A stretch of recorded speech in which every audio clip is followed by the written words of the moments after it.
예, 오늘 거의 당잠사입니다. 당신이 잠든 사이 전해진 소식들 확인해 보시죠. 간밤 미국의 정치권은 좀 화기애애한 모습을 보였습니다. 내용 정리해 보겠습니다.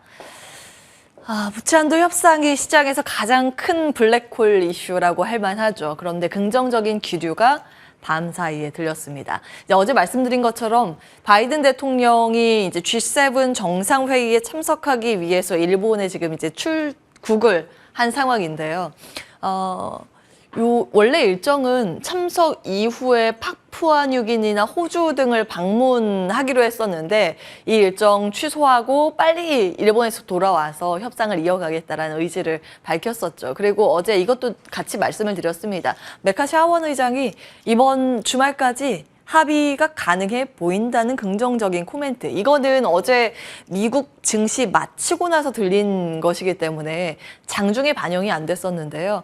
일단은 이 이슈로 인해서 간밤 미증시는 약간의 상승으로 출발했습니다. 그 이후에 수직 상승으로 이끈 건 바이든 대통령의 이 멘트였습니다. 출국하기 전에 기자회견을 했는데요. 그때 디폴트는 없다, 국가부도 없다 이렇게 딱 못을 받고 출국을 했거든요.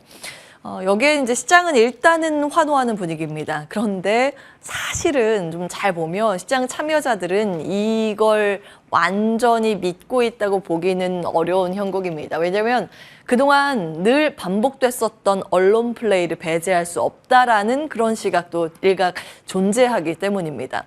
이 이야기는요, 늘 그래 왔습니다. 디폴트 없다. 지금 양쪽 다 이런 이야기를 하고 있죠. 그러면 협상을 막 진행을 하다가 만약에 어그러지더라도 우리는 최선을 다했다. 디폴트 안 하게끔 하려고 했다. 이렇게 이제 늘 반복돼 왔었거든요. 지금 옐런 재무부 장관은 미국 디폴트 시점 엑스데이트를 6월 1일로 딱 이야기를 하고 있는 상황이죠. 그 전까지 합의를 봐야 되는데 휴일을 좀 감안을 해서 보면 미국은 우리나라 현충일에 해당되는 메모리얼 데이 5월 29일입니다. 그러면 다음 주 안에는 이 협상을 끝내야 된다라는 거죠. 그리고 협상이 된다 하더라도 예산안 삭감이 여기에 포함이 되는지가 중요하고 예산안 삭감안을 받아들이게 된다면 어떤 내용이 여기에 포함이 되는지에 따라서 업종이나 지수에 영향을 미치기 때문에 꼭 내용 확인은 필요해 보입니다. JP모건의 설문조사 결과 내용입니다. 이번에 부채 한도 어떻게 해결될 것으로 보십니까?에 대한 응답, 일찍 타결될 것이다. 불과 4% 응답밖에 나오지 않았고요. 막판에 단기 인상은 나올 것이다. 예, 79%. 막판에 장기 인상. 이 베스트 시나리오인데 여기에 대해서는 15% 응답이 나왔습니다. 그리고 기술적 불이행. 파국으로 갈 것이다 라는 응답은 2%였습니다. 사실은 보면 98%는 어떻게든 이제 타결이 된다고 하는데 막판 진통은 감안을 해서 보겠다라는 그런 답변인 거죠. 시장도 정치권 이슈에 완전히 다 끝났다라고 보지는 않는 그런 분위기입니다. 어찌되었든 바이든 대통령의 기자회견이 딱 끝나고 시작하자마자 주가가 이렇게 수직 상승하는 모습이 간밤에 가장 중요한 반응이었습니다. 그리고 은행 ETF가 가장 크게 올랐는데요. 즉, 이 지수에 힘을 더해줬던 건 정치권 이슈와 함께 은행 이슈라고 해석이 가능합니다. 웨스턴 얼라이언스에서 이제 예금이 증가했다고 발표하면서 뱅크런 안 나는구나라고 시장에서 해석을 했고요. 어제 이제 말씀드린 것처럼 마이클 버리가 지금 지역은행에 사고 있다라는 게 포트폴리오상 공개가 됐죠. 지금 저가 매수 가능한 건가라는 심리도 일정 정도 영향을 미쳤습니다. 은행 ETF가 7.4% 급등을 하면서 경기에 대한 우려감이 약간 누그러드는 그런 모습이었습니다. 그리고 ETF 가운데 그 다음으로 올랐던 게 기술혁신 ETF인데 이거는 테슬라가 다 끌어올렸다고 해도 과언은 아닙니다. 다음 보겠습니다. 그런데 이 부채 한도 협상이 잘 마무리되고 나서면 그 이후에도 그러면 우리가 모든 것을 기대감으로 시장을 바라볼 수 있는가? 그렇지 않다라는 시각도 굉장히 많습니다. 바로 경기 침체에 대한 우려감이 남아있기 때문입니다. 물론 경기 침체가 얕은 침체에서 끝나는가? 연착륙에서 끝나는가? 깊은 침체에서 까지 나오는가, 경착륙이 나오는가, 이 두 가지에 따라서 시나리오는 좀 달라질 텐데 과거의 사례를 보면 깊은 침체, 큰 쇼크가 나왔을 때에도 보면 바로 그 전까지 리세션 랠리가 나왔다라는 게 뚜렷하게 있습니다.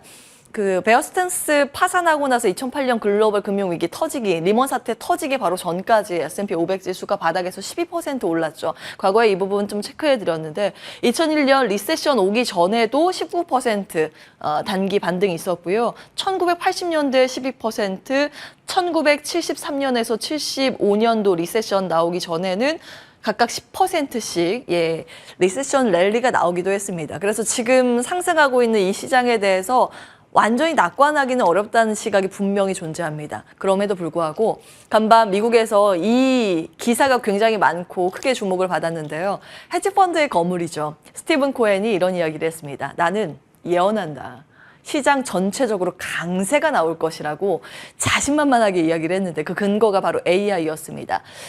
지금 시장 경기 침체 리스크만 집착을 하게 되면 인공지능이 가져오는 투자의 기회, 여기에서는 큰 파도라고 표현을 했는데 이 큰 파도의 흐름을 놓칠 수 있다고 언급을 했습니다.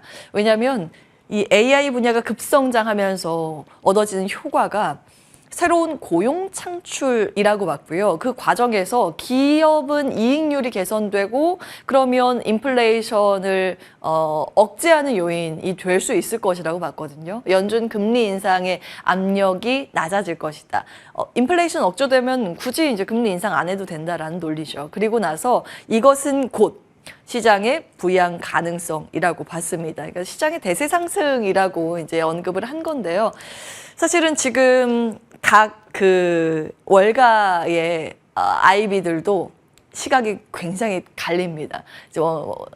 분분한 상황이죠. 워런 버핏 같은 경우에는 경기 침체 가능성을 반영시키면서 현금 비중 눌리고 위험한 자산들 다 지금 처분을 하고 있는 상황이고 마이클 버리는 지금 바이 더 딥을 하고 있고 다 갈리는 상황입니다. 역대급인 것 같아요. 시장에 대해서 어떤 포지션을 취해야 할까에 대한 고민들이 계속 제시가 되고 있다는 점은 참고해 보셔야겠습니다. 여러분은 어떻게 생각하십니까? 간밤 또 크게 주목을 받았었던 이슈는 테슬라의 연례 주주총회였습니다.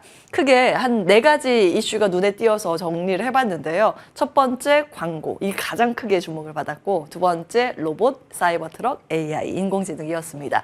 광고 보시면 원래 테슬라는 광고를 안 했었죠. 그런데 이번에 광고를 하겠다는 의지를 밝혔습니다. 주주들은 적극적으로 판매에 나서겠다라는 인식의 전환으로 받아들이면서 일단 환호하는 분위기였는데요. 밸런스에선 이렇게 지적을 하더라고요. 광고에 대해서 의미를 다시 생각해 볼 필요는 있다라고 말입니다. 테슬라가 몸집이 커질수록 전통 완성차 경영으로 전환이 조금씩 보일 텐데 가장 크게 마진율이 전통 완성차처럼 떨어지는 것, 그리고 광고를 도입하는 것라고 지적을 했습니다. 예를 들어서 이제 페라리를 여기에서 이야기를 하고 있는데요. 페라리 같은 경우에는 광고할 필요가 없다. 비싼 차임에도 수요가 많기 때문에 그동안 테슬라가 이 전략을 고수해 왔는데 광고를 하겠다라는 건 무엇을 의미하는가에 대해서 생각을 해볼 필요가 있다라고 이제 언급을 했습니다. 이거는 좀 긴 관점으로 체크 포인트로 살펴볼 만한 내용이고요.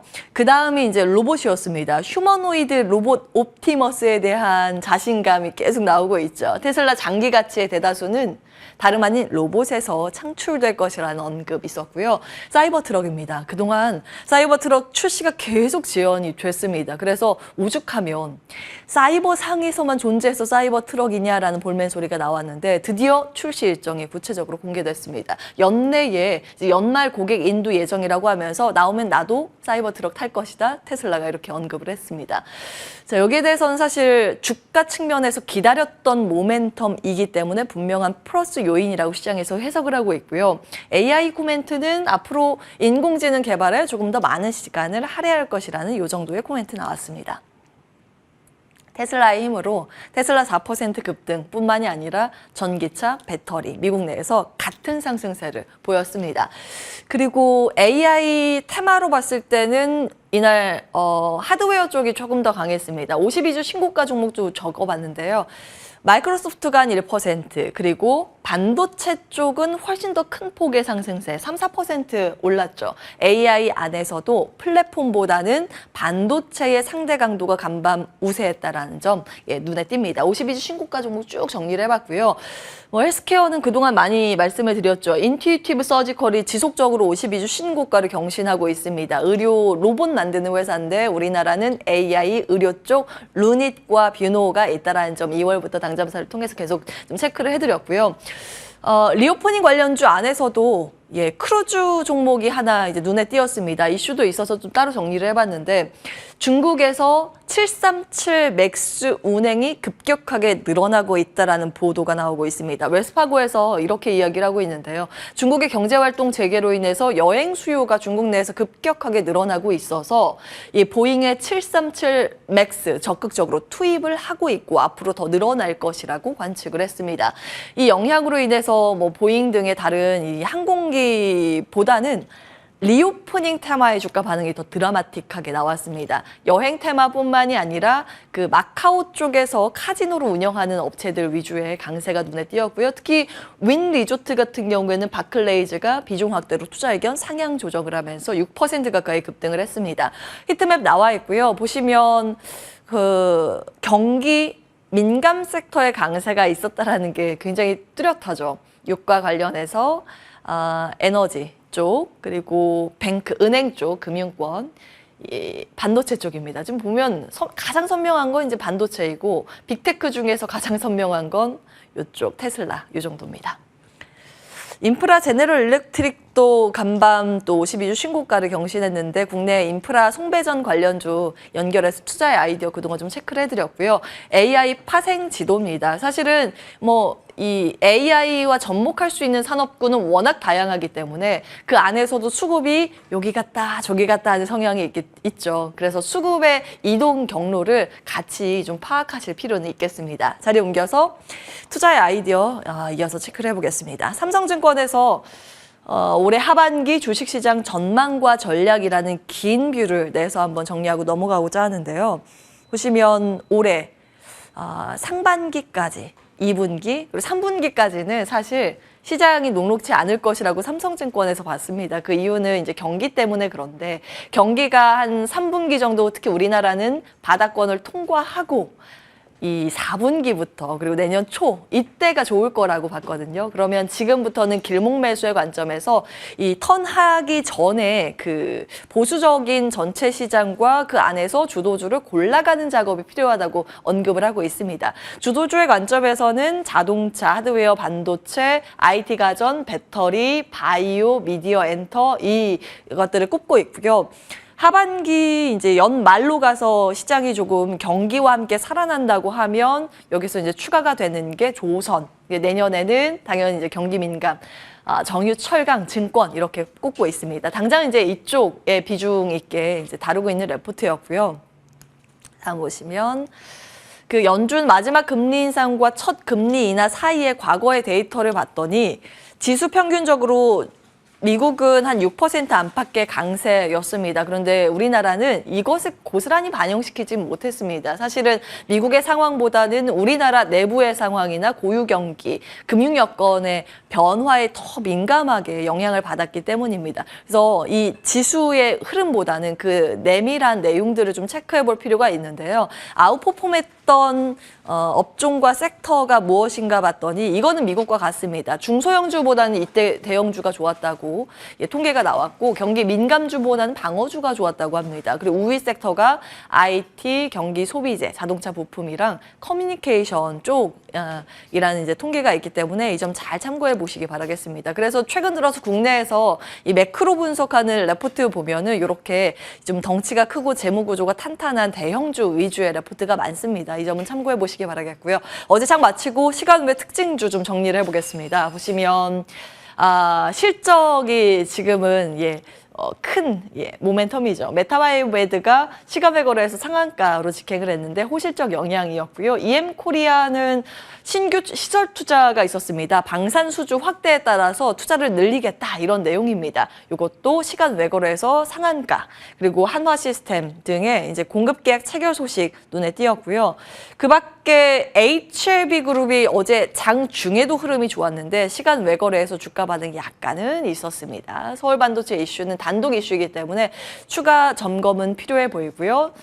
자동차 부품단의 주가 반응, 리튬의 주가 반응 정도. 바이오 보겠습니다. 오랜만에 어제 또 장중에 바이오주들의 반응이 있기 때문에 일정 정리하고 넘어갈 텐데요. 미국의 항암 올림픽이라고 불리는 아스코, 미국 임상종양학회가 얼마 남지 않았습니다. 6월 초에 일정이 잡혀 있는데 보통 그 전에 시장에서 초록 공개가 될 때 굉장히 많이 분석이 되죠. 일정 보시면 초록 공개는 5월 25일 예정입니다. 그리고 참여그룹은 이미 이제 언론을 통해서 지금 보도가 되고 있는 상황이고요.